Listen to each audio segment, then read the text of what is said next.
Hi, everyone. This is Megan. And this is Stephen. And this is the Synchrony Podcast, where we talk about transforming apostolic dating culture and ending loneliness in the church.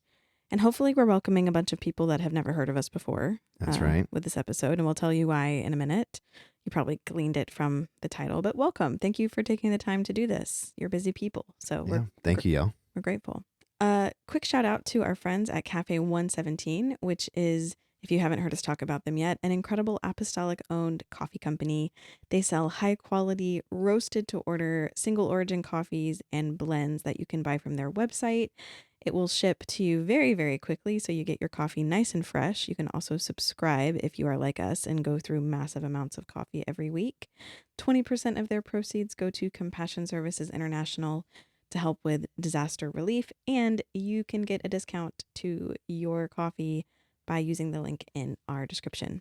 Thank you to Cafe 117 for your help and support. Thank you so much. You are helping us more than you know. Yes. So this is going to be kind of a different flavor episode than what we normally do, I would say. Yeah. And that is because we are directing this toward a very specific audience. Yep. You guys have heard us say, if you're one of our longer time listeners, that we really want the Synchrony Project to become a tool in the hands of our ministry. We want our leaders to understand it and to feel like it's a resource that they can provide to their saints. So this episode is really directed at our pastors and our leaders and those of you that are working in churches and are providing that kind of guidance. We wanted to take a minute to just introduce ourselves to you and give you some background into why we're doing this and answer some questions that we think you probably have. Yeah. Are we just going right into it? Or? Before we go into questions, I think this isn't like a job interview, but I think we should give just a little bit of background on who we are and like our history with the church, right? Sounds good. Okay, you first. All right. Tell us about how long you've been a member of the Apostolic Church and what church you grew up in and what ministries you've been involved in. I was born and raised in the Apostolic faith. Mm-hmm. I was raised in Pastor Daniel Kyle's church in West Palm Beach, Florida. And I have been involved in everything from sound to media, armor bearing. Armor bearing isn't a ministry that everyone has. So that is like being the right hand of the platform ministry and doing all of the setup. So armor bearing, youth ministry. Mm-hmm. I was outreach coordinator for our church for a while. Campus ministry. Star TOP softball team player. Sure. But yeah, I mean, just pretty much anywhere you can think of, I've dabbled a bit and was just trying to be available wherever I could. Yeah. I enjoyed behind the scenes more. You're very good at it. And it helped that I learned I was ADHD later in life. Yeah, it was good for you to be able to kind of put your hand in a bunch of different places, I think. Yeah, sure. No, but it was a lot of fun. But as a result of it, I really enjoy just helping people. And yeah, that's what we do. Yeah. What about you? So I also grew up in the faith. Both of us, by the way, have always been part of UPCI churches. That happens to be the organization that our churches have belonged to, but also grew up in the church. Both of us this doesn't mean anything for the purposes of what it means to be apostolic, but I think we were both very privileged to come from multi-generational apostolic families, which is really, having other people in our family that were in church, which was a blessing. So I grew up in Bishop Jeff Arnold's church, now Brother Jimmy Tony's church in Gainesville, Florida. And my mother was the music minister for most of my life when I was growing up here. So I was very involved in music. I was also involved in Spanish ministry. I did Bible quizzing as a Bible quizzer. I was not very good, but I was active in that. Youth ministry, doing some small leadership work in with the youth and some teaching. And then when we got married, actually, I feel like that was when the ministerial horizons kind of opened up for me, because I had very much, I would say, pigeonholed myself into music. Yeah. And so when you and I got married, we were we were hyphen directors for a very brief stint in West Palm. Oh, and then we moved. We moved quickly, yeah, and we had not been married for very long, and we didn't have much space to host hyphen directors, so as hyphen directors. So that was a very brief opportunity there. We were grateful for it, though. And then we moved to Fort Myers, where we attended Brother and Sister Locke's church, which was awesome for Phil us. and Taylor Locke, yeah. Yeah. And there we got to dabble in a lot of things. You know, they allowed us to be involved in things that we had been in before, like music and maintenance and, you know, a lot of the work that we had done. But we also taught Financial Peace University, which is a debt freedom curriculum that's put out by Dave Ramsey Solutions. Curriculum. So we taught that course a couple of times, which was awesome. We got involved in Sunday school. And so that was a really great opportunity Lawn for maintenance. us. That's fun. Stephen I really enjoyed that. Stephen finally got to mow the lawn at a church, because you told me when we were living in West Palm, the West Palm church was in a high school and they didn't have a church, you know, they didn't have landscaping to deal with. And you were so excited to mow the lawn at your church. It's pretty sad. I used to daydream about having a building to Yeah. actually have a church to be able to like be a part of helping with the facilities. Yeah. And now I actually have a building to be a part of because we moved to Gainesville and we have kids, and it's like impossible time. Yeah, we're just messing up the facilities now. We're not involved in maintenance. Yeah. We're just trying to keep their handprints off of things. So we did that, and then we came back. We moved back to my hometown, Gainesville. Came back to the church with Pastor Tony and Sister Tony, and under them we have helped with church planting. So we've worked in a daughter work that our church was really blessed to be involved with for a couple of years, and now it's autonomous. Yep, that's an autonomous congregation now. And we also got to do a couple of rounds of FPU in the Gainesville church, which was great.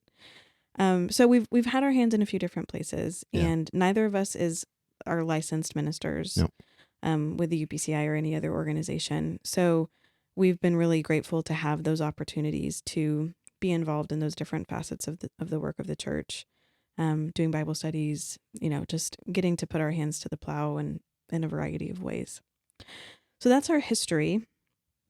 What we want to do today is just go through some of the questions that we think our leaders are probably going to be curious about. And, you know, we encourage you to reach out to us if you have other questions, but this will maybe at least give us a head start. Yeah.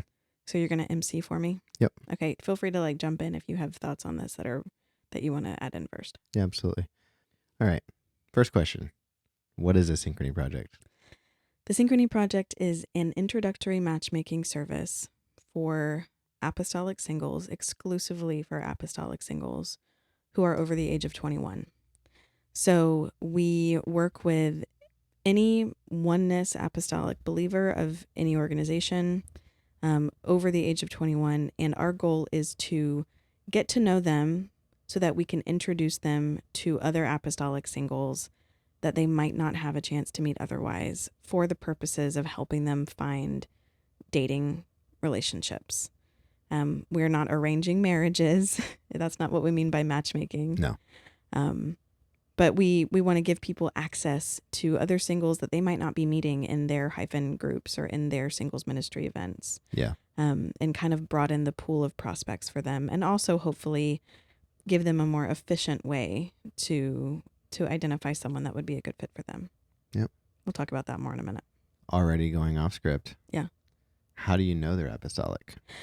Yeah, that's a good question. So the short version is we ask and we expect them to tell us the truth. Mm-hmm. But the way we ask is we do an intake survey to begin with. First of all, we list our criteria before they book a consultation, and they're paying money now to book with us. So we tell them in the booking that if they don't meet the criteria, we won't match them and they're going to lose their money. And so I think that helps dissuade people who might be coming in to take advantage of people, right? Yeah. And if you have questions, or I say you or the listener, if you have questions about specific criteria that you're like want a little clarity on, feel free to shoot us an email too. Yeah, let's just go over this a little bit. So the baseline criteria, and this, by the way, will be a question further on, so just skip that in a second.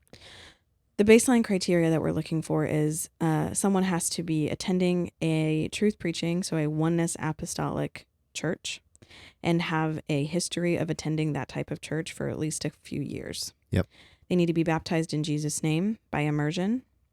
They need to have received the gift of the Holy Ghost with the evidence of speaking in tongues. They need to be paying their tithes and contributing to their congregation in some way. Yeah. Right. So they're not just coming once a week and sitting on their hands. We expect active involvement in the church. We also will not match someone who is less than a year out of a loss or a divorce. Yeah. So if someone has lost specifically a spouse. Right. So if someone has lost their spouse and has been widowed, or if they've gone through a divorce, we won't work with them until it's been at least a year since that has happened. And by that we mean since the divorce was legally official, not just since they've been separated. The reason why we're strict on that specifically is because we want people that are coming into this to be emotionally available. Yeah. And present to be good matches for our other clients. Yeah, it's important that we make people feel safe and that we introduce them to people that are going to have, that we set them up for success, I guess, right? And putting them with someone who is just coming out of a really heartbreaking, terrible situation, it's not going to be successful necessarily that way, or they might encounter challenges. So we try to leave some space. Yeah, we just want to try to mitigate as many barriers as possible. Right. We also will not match people if they disclose that in their history they have been abusive. And we can't guarantee that people will disclose that to us, right? Yeah. A lot of this vetting that we're talking about is based on them telling us the truth, and we acknowledge that. But if they do disclose to us that they have been an abuser of any kind, we won't match them. If they disclose to us that they have an active addictive behavior, we won't match them. And we also do screen for fiscal irresponsibility. So we look at individuals' debt to income ratio. We ask for that information. And if someone has a extraordinarily high amount of consumer debt without a payoff plan, we'll ask them to not be involved, just because we can't guarantee someone's safety, right? By putting them in communication or helping them find a partner who's then going to be saddled with that debt. Yeah. And I want to clarify that we're not saying that we will not take anyone that has debt. That's not the case. Right. We just want someone that has a plan of paying it off. Right. Because money is a big issue as to why marriages also fail. Correct. And so if you're going into a relationship with that big of a debt to income ratio and you don't have an active plan, from an outsider's perspective, it's kind of a lose-lose. Right. And so basically we start asking questions when someone's consumer debt, which means their non-mortgage debt, so anything that's not a home that they're paying on, if that consumer debt is greater than their annual income, we start to ask questions about how they're paying it off. And that's not to say that's a hard cutoff. No. It's just that's when we really want to do more due diligence to talk about, okay, how are you going to be working on that amount of debt? Because it can be challenging. So those are kind of our screening criteria, and we do just directly ask about these things. In our intake survey, we have some questions that are, they're kind of intended to be like, if you know type questions about doctrine. And I'm not going to go into detail because I'm not trying to just provide answers to people who might want to give the answer sheet. Right. But it's one of those things where like an apostolic would know how to answer those things correctly based on adherence to doctrine, and someone who's not familiar with our doctrine would not. So we use those to kind of help us check as well. And if we see anything that just kind of comes across as weird, then when we meet with that person, we dig into why, and hey, you put this about your experience of receiving the Holy Ghost, what happened there? Tell me your testimony. And we hear a little bit more about their involvement in church. Yep. We've been compared many times to a dating app. Right. Is Synchrony Project a dating app? It is not a dating app. One, because there really isn't an app. We have our Synchrony community that is hosted online, but it's not, we don't house our process in an application. Yeah. But there's a connotation to a dating app, Right. So I'll let you explain why. Yeah, so the stereotype of a dating app is that it's where a single person can come and create a profile and tell some people about themselves and basically put themselves out into this online space, sort It's of, ether. yeah, sort of to advertise themselves, right? Yeah. And other people who are also looking for people can w- meander around in that space and do through searching or whatever algorithm the system uses, identify people that are good matches for them. So our process does not involve an algorithm. It also does not involve singles themselves really creating profiles Yeah, there or, is no online public profile. right. So in contrast to a dating app where you would start by creating a profile and then find people that fit your criteria and talk to them, we start first by us getting to know each individual single person. Yeah. So we send them a survey that they answer that takes them about probably half an hour to get through. And we analyze that. And then we meet with them one-on-one in an hour-long consultation where we talk about their values and their church involvement and their calling and the logistics of who they can date and why Yeah. and what they're looking for. Their life circumstances. Right. All the things that would be determining factors about who would or wouldn't make a good prospect for them. And then we use that to match them with other singles that have compatible values and priorities and where those logistics meet up, right? So the single person themselves could come into Synchrony and not have to do any of their own searching. We do that for them. We do create a community where our singles that have been through that consultation process can interact with each other. So they have the opportunity to mingle with those people and meet in a sort of in a similar way that they might to like a Facebook group. Yeah. But that's not the main mechanism by which we're identifying potential dating partners. No. We are evaluating each person's fit for somebody else based on the values and priorities that we've heard about in those sort of research settings, right? Yeah.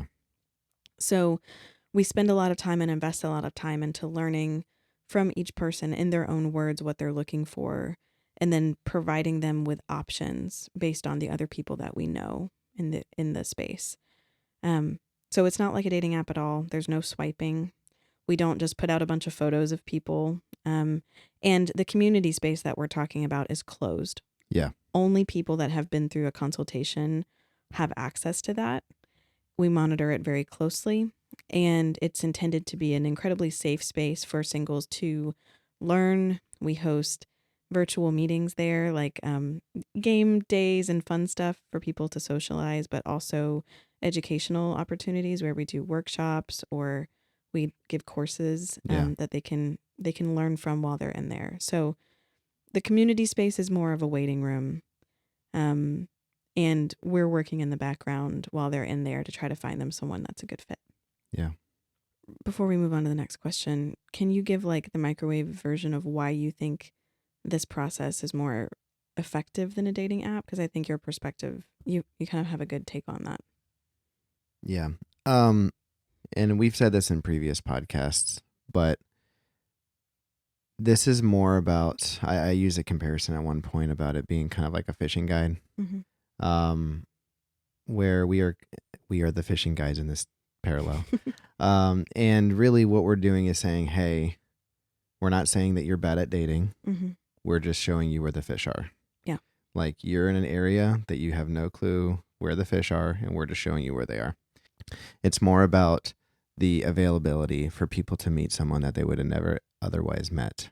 Right. And so we're already in over 40 plus states. We are international at this point. Yeah. We have some Canadians, Australian, Mm-hmm. we're spreading out. And so it's providing more and more availability. One thing we haven't talked about yet is why we're doing this. Oh yeah, that's true. And we have lots of other episodes that you can go back and listen to. Our anniversary episode that we just launched a couple weeks ago is a good one if you want some more background on how this idea came into inception. But the long and short of it, and this is important for our pastors to know, is that we do not believe that it is the will of God for apostolics to suffer from loneliness. And we know that loneliness is something that all of us will experience at some point. We're not saying that, as Christians, we get a pass on being lonely. But we believe that loneliness is an oppression, just like depression is, or anxiety is, or Yeah. addiction is. And that the Lord, his will for us is freedom from that. We believe that there are single people who do not feel a need to be married and who can feel totally fulfilled in their lives without having that relationship. And that's great. So we're also not saying that everyone should get married, but for the people in our churches who want to be married and who feel like that is the picture that they've had for what their life needs to look like, living in truth alongside a spouse, serving with them in a ministry, building an apostolic family, an inability to create that is very painful. Yeah. And so we believe that there is a need for us to find a way to better the chances of our singles who are struggling to meet other apostolics and struggling to make good connections. We have a lot of spaces for singles to bump into each other, right? Yeah. That's the thing we keep on saying is there's singles conferences which are getting better and better, but they're more ministry minded than Which they is are. great. Yeah, which they're meant to minister to the singles, but they're not really providing opportunities for the singles to mingle. Sorry, Yeah, that was catchy. if you have a great singles ministry in your church, that's amazing because Yeah. singles are in a very delicate sort of situation in their walk and they Yeah. need that directed ministry.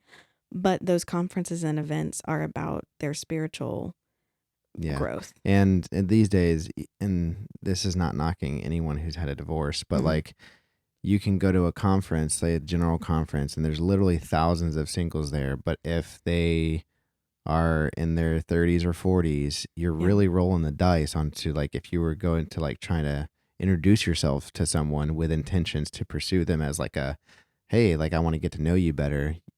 Like so not every church wears rings. Right. And if there's a 5-year-old walking around with them at general conference, I would automatically assume that they're married, Right. So it's just one of those things. There's not a way to easily identify singles. Mhm. And so we're just trying to provide a resource is really at the end of the day, that's Yeah. what we're trying to do. Yeah, just give people a better chance and hopefully better quality dating experiences. The other part of our mission is to transform apostolic dating culture. And so we have a longer goal, I think, of changing some of the conversation we have about dating, because we believe that some of the loneliness that we're experiencing in church is because not many of us really know how to date like an apostolic. Yeah. We know how not to date like the world, but we need to cultivate an understanding of what truly apostolic mate selection, partner selection looks like. Yeah. And so we're interested in having that conversation. And we don't have all the answers, but No, and we're willing to work alongside with other people during this process. yeah. In a lot of ways, it's just like finances. Mhm. It's if you're blessed to be raised in a family with parents who are financially responsible and know how to save money and make money, then the likelihood of you being successful in that area is pretty high. Yeah. Same thing goes with dating and marriage. Mm. If you have a set of parents at home that have a healthy, well-balanced, good communicative marriage, then you're probably going to learn useful skills. But the problem is not every household's like that. And so Right. the parents are hoping the church is teaching the kids and the church is hoping that the parents are teaching the kids. Right. So there's just kind of just like a good Samaritan or Bystander effect. Yeah. bystander effect that's happening on both sides, and no one's talking about it except for, hey, by the way, don't have sex. Right. And this is not to say that like there aren't pastors and leaders who are thinking about this stuff. One of the reasons why we're doing this episode is because we have a lot of pastors reaching out to us and to our pastor asking if this is legitimate. Yeah. And we're grateful. We are so grateful to our pastor for fielding those questions. Thank you, Brother Tony. Thank you. We're sorry about your email inbox. Yeah. And we're grateful to the ministers who are reaching out on behalf of their saints because they want to protect them. Yeah. Our goal for this episode is for you to be able to say, hey, Pastor, if you have questions about this, this will hopefully answer most of your questions. Okay, so that's kind of the background on why we're doing this. We don't want people to be lonely or suffer from loneliness. We think that we can help. And this is the way that we're doing it. We're not using an app. We're not using an algorithm. We are sort of hand selecting potential dating partners for each person to the extent that we can. And we're seeing some success. Yep. Which is great. Earlier, you mentioned values-driven dating. Let's roll back to that. Can you explain that a little bit more? So values-driven dating is the term that we're using to describe dating practices that put alignment with each other's values ahead of things that the world might prioritize about dating, like someone's outward appearance or their wealth or their social status, right? We say that the most important things for us to make sure are there first are do these people share the same values, which means do they care about the same things? That doesn't necessarily mean, we're not necessarily asking the question, are both of these people moral? Although we do kind of figure that out when we talk to them. Sure. But when we say values, we're talking about what are the things that each of these individuals wants their life to contribute to. So we ask questions about, how they want to affect change in the world and put them in communication with people who want the same things. With the example Or similar. Right.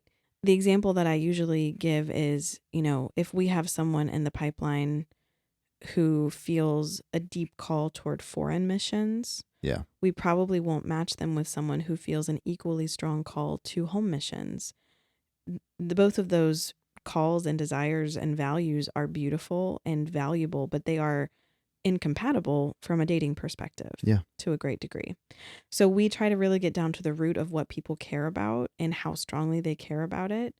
And that also applies to their parenting goals, their financial goals. Do they care a whole lot about, how their family acts? Do they care a whole lot about the kinds of schooling their kids are going to get? Do they have children already, and do they have specific needs for those children? Are they willing to marry someone with a past? Right. We talk about the things that we think are most likely to block connection, and we try to remove those blockers before two people ever meet each other. So that's what we mean by values driven. We also ask about their physical attractiveness preferences. We do take those into account. We ask about how much money they'd like their partner to make and what kinds of hobbies and activities they are and aren't okay with their partner being involved in. But we consider those to be kind of a tier 2 in comparison to those values that we talked about before. Yeah. Is there a certain age range that Synchrony serves? As long as they're over 21, we will take them. Yep. That's right. 21 all the way to however old they want to be when they get remarried. Exactly. Yeah, actually we're currently working with a lot of people that are 55 and older. We love working with folks in that chapter of life. We need more people from that age group. So it's not just your young singles or the people that have never been married. We serve people that have been widowed and who have gone through divorce as well. Can we talk about the divorce thing really quickly? Yeah, go for it. So we do work with people who have been divorced, and I know that can be a controversial subject from a doctrinal perspective. Yeah. We do not impose a certain definition of what is appropriate for remarriage ourselves. We do ask each individual what they are comfortable with and what type of remarriage practices are available to them. Yeah. So if you have a saint in your church and your church very strongly subscribes to the idea that there should not be remarriage after divorce, if they tell us that, we will not put them with somebody who has been divorced. Yep. So we will hold to those boundaries for each individual and make sure that we are aligning with their authority. As long as they are telling us what it is their pastoral authority has said about it, we'll do our best to make sure that we're only putting them in conversation with people that they could potentially build a relationship with and that you would feel comfortable with them building a relationship with. Absolutely. All right. So spicy topic for the pastors watching. Does the Synchrony Project require pastoral consent? Not right now. And the reasons for that are twofold. So one is that there's a very practical reason for that, which is just that Stephen and I are married. We are the parents of 2 young children. We both work full-time jobs right now. Yeah, and this is our side gig. Right. This is something we do in our spare time. And so we don't have the logistical bandwidth to email and call every pastor, right? And make sure and track, have they said yes? Are they okay with it? And so right now that's just logistically out of reach for us. Yeah. Do we want to have a mechanism by which we open communication with pastors when their saints are involved? Absolutely. We do. We're trying to figure out how to make that happen in a way that protects privacy. Yeah. Some people, and I know pastors will be familiar with this, are very, very deeply embarrassed about doing something like this. Yeah. For a host of especially reasons. if they had a spouse that has like passed away, and like Yeah. there's some people that feel guilt about wanting to find love again. Yeah. And so we understand their privacy, and that's one of our most important aspects about this, is protecting people's privacy. Yeah. So, as a matter of course, we do not reach out to pastors. Now, there have been select times where I will ask permission to reach out to their pastor. And usually, though, that is in moments where I feel like I just don't have the right information to make decisions about how to keep this person safe, how to position them for success. The circumstances can really vary. But if anything, if I come away from my conversation with them and I'm like, man, I really just need to get an outside perspective on how I can best serve this person and how to keep this person protected in this process. Yeah. I will ask that person's permission to contact their pastor on their behalf, and I'll usually reach out in an email or a phone call. Yeah. So we will when the circumstances necessitate it, and we are looking for more ways to engage with our leaders about the saints that are involved in the process. We just have to make that happen in a way that's scalable for us. So thank you for your patience and for reaching out to us individually in the meantime.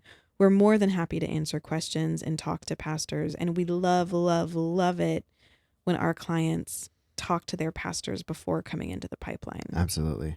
Well, and the thing is we started this because we wanted this to be a resource for pastors. Yeah.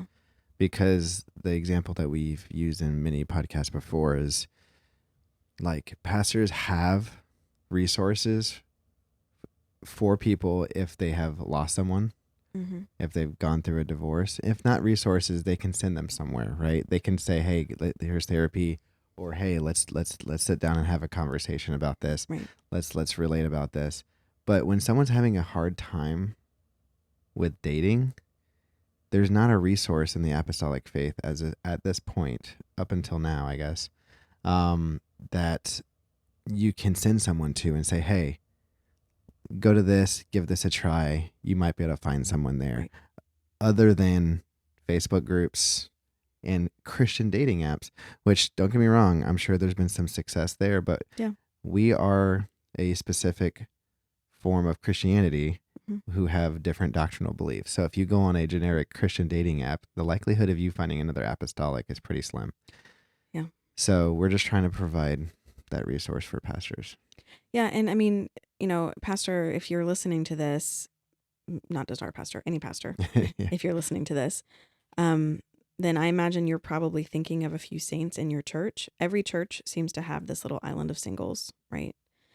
Some of them probably have very significant challenges to their dating journey, whether that be a complicated past that they were delivered from, or family challenges, or social barriers, or, taking care of loved ones. Right. Inability to move, or,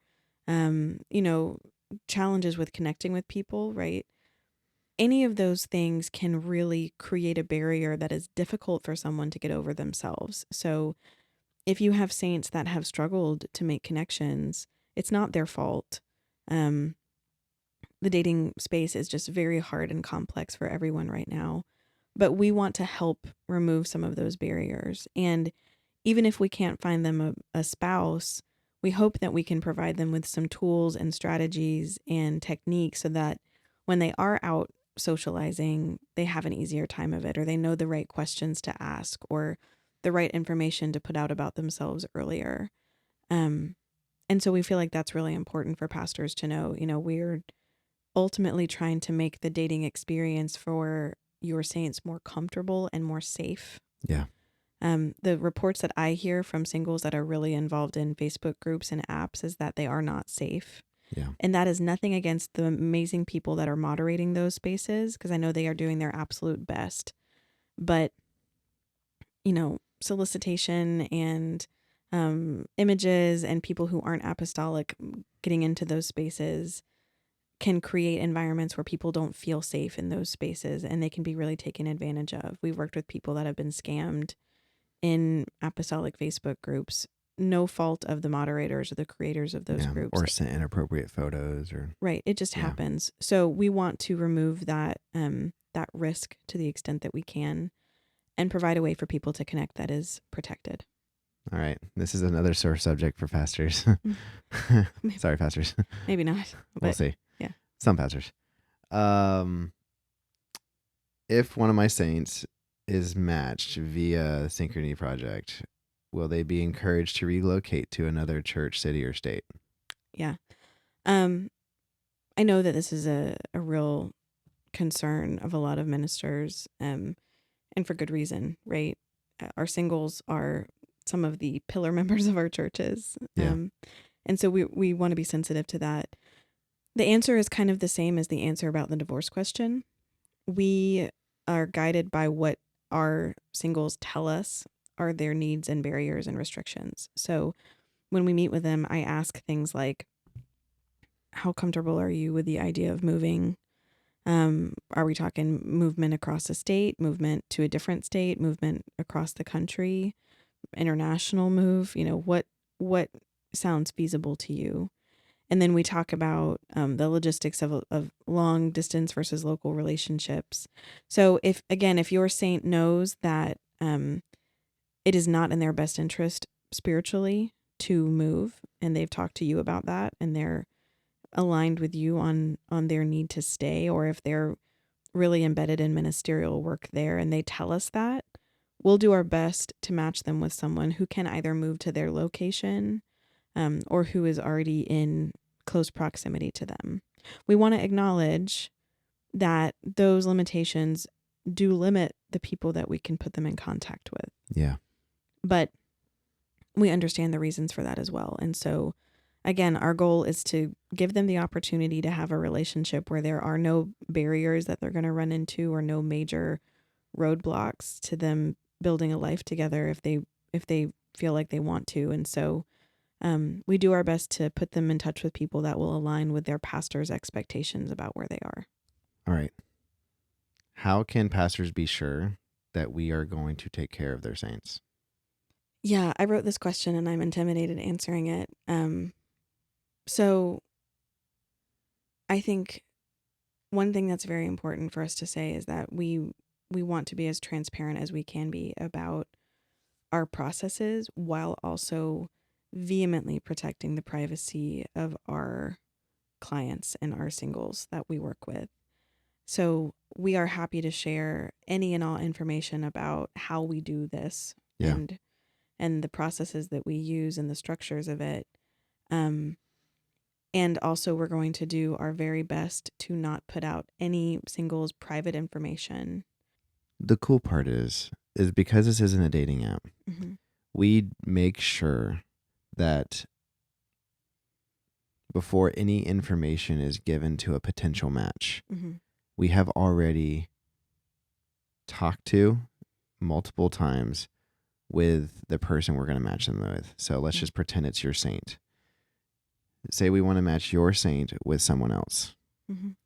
And we will go to your saint and that other person separately and say, hey, we have a potential match. We don't say names. We don't say who they are. We say, here are some of the areas in which you guys might be aligned, or which direction you guys are heading. Like, you guys have a lot of things in common. You have, this could be a potential match. Would you like to try to give this a chance? Mm-hmm. And if both parties say yes, then you structure a bio for these people. Yeah. And so it's basically a short 1 or 2 paragraph summary of this person. Yeah, just a quick overview. A quick overview with a single photo. Mm-hmm. And then that bio is then sent to the owner of the bio, and then is approved by the owner of the bio. Yeah, each person gets to review their bio, and we try not to include private data. Here's the thing, like, I don't want to handle private data. No. So we gather as little of that as we can. And I'm talking about things like addresses and birth dates, and we don't take in that data. We gather the basics. We'll use it just a zip code, right, or just the city where they live. And we don't disclose any of that to a potential dating partner. We include in the bio a first name, the state where they live, their age, and their occupation. Yeah, and that's it. And the photo. And those are the only identifying data that we circulate. Yeah. Someone can, now if you get in the community in our forum space, somebody can introduce themselves and divulge more if they feel comfortable. Yeah, and if they choose to divulge that information beyond that point, that's out of our control. Right. But so in terms of protecting your saint, mm-hmm. we do our best to do any exchange of information after we have consulted with your saint first. Right. So there's no like emailing about someone behind their back or anything like that. Right. So that's kind of like the data protection side. Yeah. The emotional and spiritual protection side, I want to be honest and say, we're not waiting for the person's spouse's name to be written on the wall before we'll put them in contact with them, right? No. We spend one concentrated hour asking very direct questions of each and every person that we work with. And we do our best to lean into discernment and to prayerfully approach that process. But we also have to trust that they're being honest with us. Yeah. And we encourage our singles, hey, you need to bring your discernment into this conversation. We're introducing you to someone. We've only spent an hour with them. We think that based on that hour, you guys are a good fit, but you need to be approaching this prayerfully, and you need to be talking to your leadership about it, and you need to be seeking counsel about it. So we don't expect them to just fall in love part and parcel with the first person that we introduce them to. We actually tell them quite the contrary. We do. We explicitly, we send them a document they have to read before their date that says, we are not expecting you to fall in love. You still need to use your discernment in this. This is not going to be about butterflies and rainbows. We are here to just see if this person is a good person to connect with. So we cannot guarantee that we are going to know everything about someone before we match them with somebody else. We cannot guarantee that there won't be somebody who doesn't disclose an important thing that we should know, right? Yeah. What we can guarantee is that we are going to do our very best to only put people in situations where we can assume that they're going to experience a level of safety, and we can guarantee that they will know more about the person that they are meeting than they would if they met them at a conference. Yep. Or if they met them on a dating site or in a Facebook group. Yeah. Here's the thing, pastors. I love efficiency, and what's cool about this process is if you meet someone in the wilds, that's what we call it sometimes. If you go to a conference or you meet another apostolic at the grocery store, mm-hmm. the chances of you being able to find that person, 1, physically attractive, 2, get to know them, emotionally attracted to them, and also be going in the same direction, right? And also have compatible ministries and all these other things, the stars would have to align without something being sacrificed, right? Compromised on. Yeah, sorry, compromised on. Yeah. What we are doing and what our goal is taking all of the big questions off the table. Right. A lot of the big questions off the table, right? Finances, can you move, can you not move? Mm-hmm. Aligned ministries, whether they're equally yoked or not, they have to discern that between their spiritual walks, right? But the thing is we're taking a lot of the big questions off the table, so that way when they meet that person for the first time, mm-hmm. over that Google Meet, they now know all I have to do is try to see if I like being around this person and get Right. to know them. But we're not expecting fireworks to go off. Yeah. But they can go to that meeting though, knowing that if I have a difficult dating situation, like say I can't move, I have to take care of my mom, and she needs me to stop by 2 to 3 days a week, right? That means I can't move. That's going to be hard for someone. Right. But going into that date that night, that person that he or she is meeting up with, they now know that that person is willing to move to their location if it works out. Right. So it takes a lot of the weight off of it and a lot of what ifs. Right. It's also important, we hope that this process, and what we've seen so far is that this process diminishes the amount of situationships, hopefully. Yeah. That What's a situationship? situationships are those long running, like talking relationships where these people have been maybe going out and they've been hanging out a lot, they've been talking a lot, they've been texting a lot, but it progresses nowhere. We sort of force the process to move in a clear direction. Yeah. And by force, what I mean is that we introduce them, we follow up with them the next day after they've spent an hour talking to say, does this person interest you? Do you want to get to know them better? And if they agree that they want to continue talking, we check in with them on a regular basis just to ask, hey, how's it going? How can we support you? And in doing that, we sort of make the decisions clear, right? Hey, I'm so sorry. This person did not want to progress any further with this. They had a great time. They just can tell this isn't for them. They know in 24 hours whether or not, sometimes people take longer to answer, but within the next few days, whether or not that person is seriously interested in cultivating a deeper connection with them. That is certainty that you cannot get over a dating app these days. No. So we try to provide people with clear green lights and red lights as they go through the process so that they're not left in limbo. And so they don't get stuck in these endless cycles of will they, won't they. It diminishes their experience. It harms their walk. We just believe that that's not really part of a healthy Christian dating environment. Yeah. Can I discuss the Synchrony Project with Stephen and Megan's pastor? Yes. I will say I am not in charge of Pastor Tony's inbox or his schedule. Yeah. So he has been so generous with his time and answering questions. I would ask that you would come to us so that we can funnel those requests to him, just so that he has the ability to kind of, moderate what comes to him. But if you know him personally and you want to give him a call, be my guest, I guess. But we want to be able to just sort of protect his time. Yeah. He is more than willing to talk about it and has been such a champion for us since the very beginning, and Sister Tony as well. Yeah, absolutely. We're really grateful to them for their support.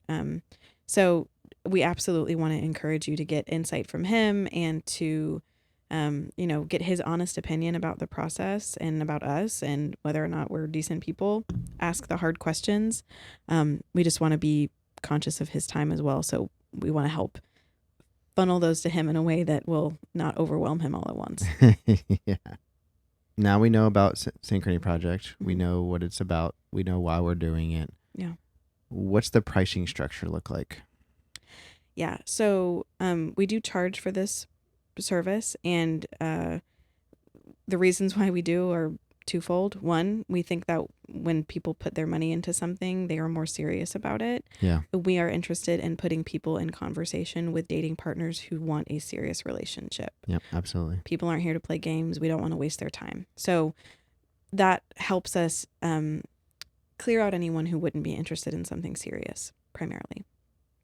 But also, in order to sustain things like the community and to do our recruiting efforts and advertising efforts to help increase visibility and draw more people in for matching, we need to be able to sustain the program. So there is an initial consultation fee that we charge. And that price is on our website. Yep. And we do run deals on that. So if you see that and you're like, oh, you can look for deals that we put out. You can also purchase gift cards for a consultation fee. So if you want to bless a saint or a loved one with their consultation, there is a way to do that on our website as well. But that fee covers their survey and our analysis of that survey, which takes me, 15 to 20 minutes usually for a very basic overview and a deeper dive later when we go to match them with someone. And then their 1 hour consultation with me or Steven. They're able to request to meet with Steven if they're a guy, usually. Some guys will prefer to talk to Steven, and that's great. And then also their first month of matching availability and their involvement in the Synchrony community that closed for them. All of that is wrapped into that one fee. So with that first payment, they get their full vetting process done. They get a month of involvement in our community and the courses and resources that we have there. And we will also be actively matching them within that month. And if we have people that are good dating prospects for them, we'll introduce them to as many as we can during that period of time, until they find someone that they are excited about. I was just say, but also understand, and also for the listeners, the more strict your dating requirements are, or your dating preferences are, there is a chance that it could take longer for us to find a match for you. Yeah, realistically, not everyone meets someone in the first month. Yeah. And we're aware of that. Because it's quality over quantity. We will not put your saint in communication with someone with whom they could not build an actual relationship. Yeah, we are not guaranteeing a certain amount of dates or anything. There are matchmaking services out there that do that, and Right. we are not. We're trying to get someone that is fit for them. Right. So we will match them when there is an available person. And so it's important for them to know that it's not a guaranteed to happen on a specific timeline. We'll match them as soon as we can. Some people match in the first week of being in the pipeline. Sometimes it takes them a few months. It just depends on what they're looking for and who's there. So after that first month of involvement in the community, there is a subscription fee that kicks in. That price is also on our website. And that subscription and their continued involvement in the community allows us to provide resources to that community, but also it helps us know who is still available. Yeah. So they can pause or cancel their subscription at any time. And if they want to pick it up again later, they can do that. And that can tell us, okay, if they get into a relationship with someone they met elsewhere, we expect them to cancel their community subscription for that time so that they're not appearing as active. Yeah. Because when we find someone and we start looking for matches, we draw from that community of people. And that tells us who's available and who's not. And hopefully as people get engaged and move on, we also, we have some people that we're getting ready to kick out probably soon because they're in not kick out explicitly, but tell them, hey, it's time to probably wrap up your community involvement because they are close to engagement or something along those lines. So that community space is the pool that we're drawing from. Yep. And so that subscription helps us to know, yes, they are still interested. They are still committed to this process. They're still available. And during that whole time that they have full access to all of any courses or materials that we have been providing for them. Yeah, we don't charge them additional fees for any of the meetups or the courses. It's all free to people that are in the community. Yep. All right. So last question. Mm-hmm. How do you contact the Synchrony Project if you have further questions? Yeah. We want to hear all the questions, by the way. So we look at every email we get. And so pastors and leaders, don't hesitate to send us your thoughts or your questions or your concerns or your compliments or whatever. We're excited to make connections with you. You can send us an email at thesynchronyproject, all one word, at gmail.com. You can also reach out to us on social media. We are on Instagram primarily. We do have a Facebook page as well. I will admit that I'm not as quick about checking our Facebook messages as I am our Instagram messages. But you can certainly reach out to us there. And then if you want more resources or just to hear more of our thoughts and our philosophy, we have these podcast episodes that go out every week, and we have a bit of a backlog of them now. So you're welcome to go listen to those and kind of glean what our perspective is from those. But yeah, those are the main channels. Did I miss anything there? Did you say YouTube? I didn't say YouTube, but we are on YouTube. You're probably watching this on YouTube right now, hopefully. Maybe possibly. Not. And we just want to say thank you to the pastors who are invested in their singles. Yes.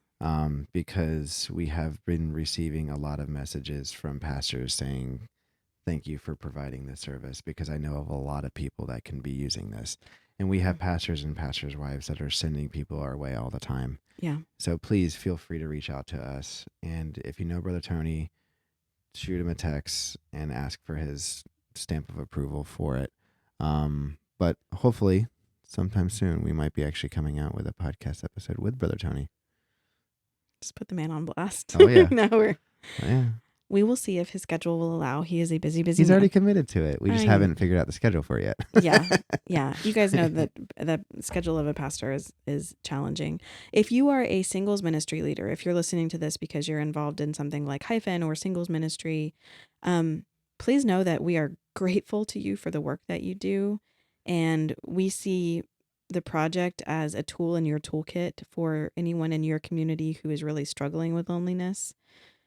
So please know that that's, we view ourselves as a support for you and the work that you're doing to edify the saints that you're ministering to.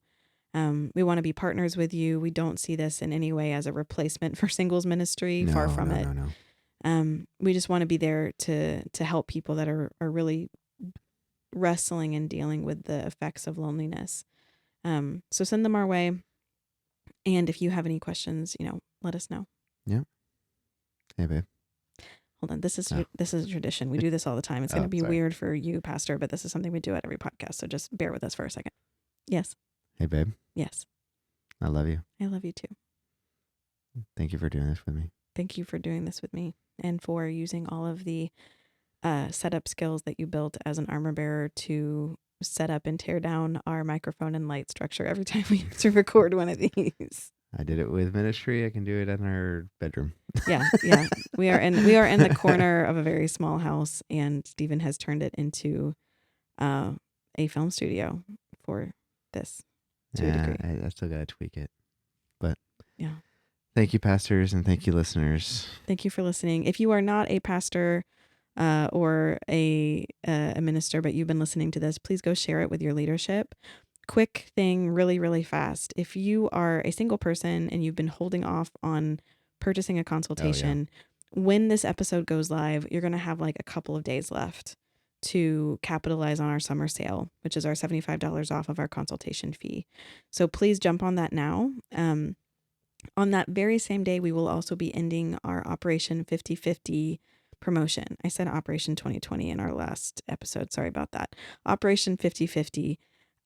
Which is our initiative to try to bring the proportion of men up to being equal with the number of women in our pipeline. So if you have male friends or loved ones who are single and apostolic, and you think they would benefit from the project, if they book their consultation with us and let us know that you referred them, we're entering you into a drawing to win $1,000. So you only have a few more days to get them to do that. That's so right. Call their mamas and get them involved or whatever you have to do. Looking at you, aunties and sisters-in-law and step parents and pastors' wives, to go find your single young men and let them know about this and get them involved within the next couple of days so that you can be entered into that drawing. That's right. And so we can meet them and work with them and introduce them to amazing people. That's right. Okay. All right. Everyone, have a good night. Thank you, guys. Thank you for listening. Bye. Bye.